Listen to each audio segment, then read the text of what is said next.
ದಾಳಿಂಬೆ ರೈತರೇ, ತಮ್ಮೆಲ್ಲರಿಗೂ ಸೋಲ್ ಆಫ್ ಕೃಷಿಗೆ ಸ್ವಾಗತ. ಹಲವಾರು ದಾಳಿಂಬೆ ರೈತರು ಅಂಬಿ ಬಹಾರ್ ಅಂದರೆ ಜನವರಿ 15ರಿಂದ ಫೆಬ್ರವರಿ 15 ಮಧ್ಯದಲ್ಲಿ ಬೆಳೆಗೆ ಹೋಗಿದ್ದೀರಿ. ಮತ್ತು ಕೆಲವರು ಈಗ ಇನ್ನೆರಡು ತಿಂಗಳಲ್ಲಿ ಬೆಳೆಗೆ ಹೋಗಲು ಸಿದ್ಧ ಮಾಡ್ಕೋತಾ ಇದ್ದೀರಿ. ಆದ್ದರಿಂದ ಈ ಸಮಯದಲ್ಲಿ ರೈತರಿಗೆ ಕೆಲವು ಕಿವಿ ಮಾತುಗಳನ್ನು ಹೇಳೋಣ ಅಂತ ಈ ವಿಡಿಯೋ ಮುಂದೆ ನಾವು ಬಂದಿದ್ದೀವಿ. ಅಂತಹ ರೈತರು ಎದುರಿಸುವ ಸಮಸ್ಯೆಗಳು ಏನೆಂದರೆ, ಎತ್ತರಲ್ಲಿ ಹೊಡೆದ್ರೆ ಎಲೆಗಳು ಸಂಪೂರ್ಣವಾಗಿ ಉದುರಲಿಲ್ಲ, ಆದ್ದರಿಂದ ಹೂಗಳು ಚೆನ್ನಾಗಿ ಬರಲಿಲ್ಲ. ಹಲವು ರೈತರು ಅವರ ತೋಟಗಳಲ್ಲಿ ಅತಿ ಕಡಿಮೆ ಹೂ ಬಂದಿದೆ ಮತ್ತು ಬೆಳೆ ಮುಂದುವರಿಸಬೇಕೇ ಅಥವಾ ತೆಗೆದುಹಾಕಬೇಕೇ ಅನ್ನೋ ಸಂದಿಗ್ಧ ಸ್ಥಿತಿಯಲ್ಲಿದ್ದಾರೆ.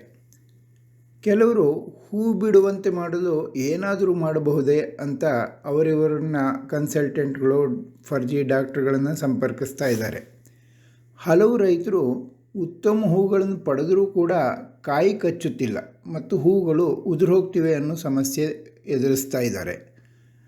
ಹಲವು ತೋಟಗಳಲ್ಲಿ ಕೇವಲ ಗಂಡು ಹೂಗಳು ಬಂದಿದೆ ಮತ್ತು ಬಹಳ ಕಡಿಮೆ ಹಣ್ಣು ಸೆಟ್ ಆಗಿದೆ, ಅದು ಕೂಡ ಉದುರು ಹೋಗ್ತಾ ಇವೆ ಅನ್ನೋ ಸಮಸ್ಯೆಯನ್ನು ಎದುರಿಸ್ತಾ ಇದ್ದಾರೆ. ಇದರ ಜೊತೆಗೆ ಈ ಜಿಗಿ, ಏಫಿಡ್ಡು, ನುಷಿ, ಥ್ರಿಪ್ಸು ಇವುಗಳ ದಾಳಿ ಸಮಸ್ಯೆ ಅತಿಯಾಗಿದೆ. ಅಂತಹ ಎಲ್ಲ ರೈತರಿಗೆ ಇಲ್ಲಿ ಕೆಲವು ಸಲಹೆಗಳನ್ನು ಹೇಳೋಣ ಅಂತ ಈ ವಿಡಿಯೋ ಮೂಲಕ ನಾವು ಬಂದಿದ್ದೀವಿ. ಹೂ ಕಡಿಮೆ ಬರಲು ಮುಖ್ಯ ಕಾರಣ ಎಂದರೆ ಎತ್ತರ ಸ್ಪ್ರೇ ಮಾಡಿದ ಮೇಲೆ ಕೆಲಸ ಮಾಡಿಲ್ಲ ಅದು, ಮತ್ತು ಎಲೆಗಳು ಪೂರ್ತಿ ಉದುರಲಿಲ್ಲ. ಏಕೆಂದರೆ ಎತ್ತರಲ್ಲಿ ಹೊಡೆಯೋ ಸಮಯದಲ್ಲಿ ಮಣ್ಣಲ್ಲಿ ಸಾಕಷ್ಟು ತೇವಾಂಶ ಇತ್ತು ಅನಿಸುತ್ತೆ, ಮತ್ತು ಎತ್ತರಲ್ಲಿ ಕೆಲಸ ಮಾಡದೇ ಇರೋದಕ್ಕೆ ಮುಖ್ಯ ಕಾರಣ ಮಣ್ಣಿನಲ್ಲಿರೋ ತೇವಾಂಶನೇ. ಅಥವಾ ರೆಸ್ಟ್ ಪೀರಿಯಡ್ ಸಾಕಾಗಿಲ್ಲದೆ ಗಿಡದಲ್ಲಿ ಹಣ್ಣಿಗೆ ಬೇಕಾದಷ್ಟು ಆಹಾರ ಸಂಗ್ರಹ ಆಗಿಲ್ಲ ಅಂದರೆ ಆವಾಗಲೂ ಕೂಡ ಹೂ ಚೆನ್ನಾಗಿ ಬರೋದಿಲ್ಲ. ಆದ್ದರಿಂದ ಅಂತಹ ತೋಟಗಳಲ್ಲಿ ಹೂ ಬರಲಿಲ್ಲ ಅಥವಾ ಬಹಳ ಕಡಿಮೆ ಹೂಗಳು ಬಂದು ಅಂತ ರೈತರು ಕಾಯುವುದು ಉತ್ತಮ ಮತ್ತು ಭೂಮಿಯನ್ನು ಮತ್ತೆ ಒಣಗಿಸಿ ನಂತರ ಮೇ-ಜೂನ್ನಿಂದ ಬೆಳೆಗೆ ಹೋಗುವುದು ಉತ್ತಮ. ನೀವು ಯಾವುದೇ ರಾಸಾಯನಿಕಗಳನ್ನು ಬಳಸಿದರೂ ಕೂಡ ನಿಮಗೆ ಈಗ ಹೂವು ಉತ್ತಮವಾಗಿ ಬರುವುದು ಸಾಧ್ಯ ಇಲ್ಲ. ಯಾವುದೇ ರಾಸಾಯನಿಕ ಸ್ಪ್ರೇಗಳು ಈಗ ಉತ್ತಮ ಹೂ ಬರುವಂತೆ ಮಾಡೋಕ್ಕೆ ಸಾಧ್ಯ ಆಗಲ್ಲ.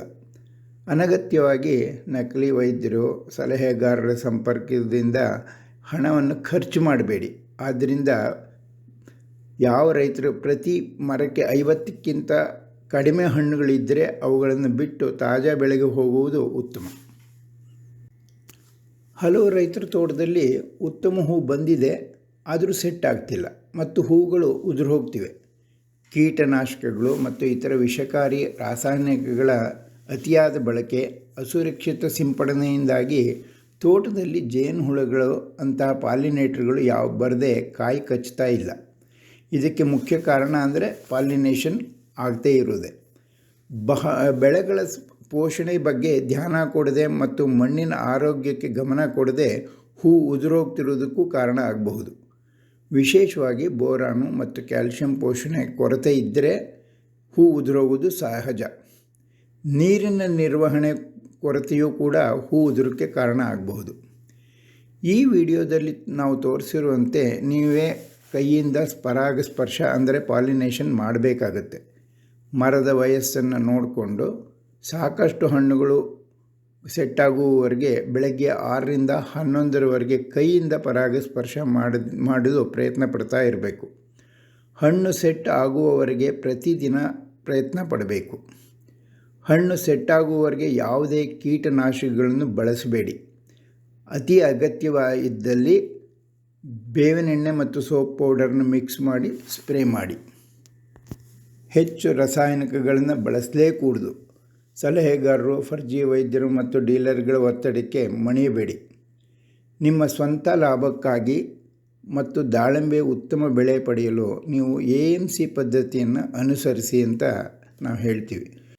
ಈ AMC ಪದ್ಧತಿಯಲ್ಲಿ ರೈತರು ಕೇವಲ 3ರಿಂದ 4 ಪದಾರ್ಥ ಉಪಯೋಗಿಸ್ಕೊಂಡು ಮಾತ್ರ ಬೆಳೆ ಬೆಳೆಯಬೇಕು. ಅದು ಯಾವುದು ಅಂದರೆ AMC, ಮೈಕ್ರೋನ್ಯೂಟ್ರಿಯೆಂಟು, ಬೋರ್ಡೋ ಮಿಕ್ಸ್ಚರು, ಬೇವಿನೆಣ್ಣೆ, ಸೋಪಿನ ಪೌಡ್ರು. ಇವಿಷ್ಟು ಬಿಟ್ಟು ಇನ್ಯಾವುದನ್ನು ಉಪಯೋಗಿಸ್ಬಾರ್ದು. ರಾಸಾಯನಿಕ ಗೊಬ್ಬರ ಉಪಯೋಗಿಸ್ಬೋದು, ಕೊಟ್ಟಿಗೆ ಗೊಬ್ಬರ ಉಪಯೋಗಿಸ್ಬೋದು. ಅದು ಬಿಟ್ಟು ಅವ್ರಿವ್ರ ಮಾತು ಕೇಳಿಕೊಂಡು ಇನ್ನು ಯಾವುದೇ ಥರದ ರಾಸಾಯನಿಕಗಳನ್ನು ಉಪಯೋಗಿಸದೆ ಬೆಳೆ ಬೆಳಿಬಹುದು. ಇದು ಸುರಕ್ಷಿತ ಮತ್ತು ಕಡಿಮೆ ವೆಚ್ಚದಲ್ಲಿ ಬೆಳೆ ಉತ್ತಮವಾಗಿ ಬೆಳಿಬಹುದು. ಎಚ್ಚರಲ್ಲಿ ಹೊಡೆದ 20 ದಿನಗಳ ನಂತರ ಹೂವು ಉತ್ತಮ ಚಿಗುರು ಬಂದ ನಂತರ ತಕ್ಷಣವೇ ಪ್ರತಿ ಮರಕ್ಕೆ 35 ml AMCಯನ್ನು ಡ್ರಂಚಿಂಗ್ ಮಾಡಿ, 1 ತಿಂಗಳ ನಂತರ ಇದೇ ರೀತಿ ಡ್ರಂಚಿಂಗನ್ನು ಇನ್ನೊಂದು ಸತಿ ಮಾಡಿ. ಈ ಸಮಯದಿಂದ ಹಿಡಿದು ಹಣ್ಣು ಕೊಯ್ಯುವವರೆಗೆ ಪ್ರತಿ ವಾರ 10 ml 1 ಲೀಟರ್ ನೀರಿನಲ್ಲಿ AMC ಬೆರೆಸಿ ಪ್ರತಿ ವಾರಕ್ಕೊಂದು ಸತಿ ಸ್ಪ್ರೇ ಮಾಡಿ. ತಿಂಗಳಿಗೊಂದು ಸತಿ ಈ AMC ಜೊತೆಗೇನೆ 5 ಗ್ರಾಂ ಮೈಕ್ರೋನ್ಯೂಟ್ರಿಯೆಂಟನ್ನು ಸೇರಿಸಿ ಸಿಂಪಡಣೆ ಮಾಡಿ. ತಿಂಗಳಿಗೊಮ್ಮೆ ಪ್ರತಿ ಗಿಡಕ್ಕೆ 50 ಗ್ರಾಂ DAP, 50 ಗ್ರಾಂ ಪೊಟ್ಯಾಷ್ ಕೊಡಿ. ಇಷ್ಟು ಸಾಕು. ಹೆಚ್ಚಿನ ರಸಗೊಬ್ಬರಗಳನ್ನು ಹಾಕಬೇಡಿ. ಯಾಕೆಂದರೆ ಇದು ಅನೇಕ ರೋಗಗಳಿಗೆ ಮತ್ತು ಕ್ವಾಲಿಟಿ ಕೆಡಲು ಕಾರಣ ಆಗುತ್ತೆ. ಕೊಟ್ಟಿಗೆ ಗೊಬ್ಬರ, ಹಿಂಡಿಗಳು ಎಷ್ಟು ಬೇಕಾದ್ರೂ ಹಾಕಿ, ಅದರಿಂದ ಏನೂ ತೊಂದರೆ ಇಲ್ಲ. ನಿಮಗೆ ಇನ್ನೂ ಹೆಚ್ಚಿನ ಮಾಹಿತಿ ಬೇಕು ಅಂದರೆ ಸೋಲ್ ಆಫ್ ಕೃಷಿಯನ್ನು ಸಂಪರ್ಕಿಸಿ. ನೀವು ನಮಗೆ ಫೋನ್ ಮೂಲಕ ಕೂಡ ಕಾಂಟ್ಯಾಕ್ಟ್ ಮಾಡ್ಬೋದು. ನಮ್ಮ ಫೋನ್ ನಂಬರು 9449816282. ಮತ್ತೊಮ್ಮೆ ಹೇಳ್ತೀನಿ, 9449816282. ಧನ್ಯವಾದಗಳು.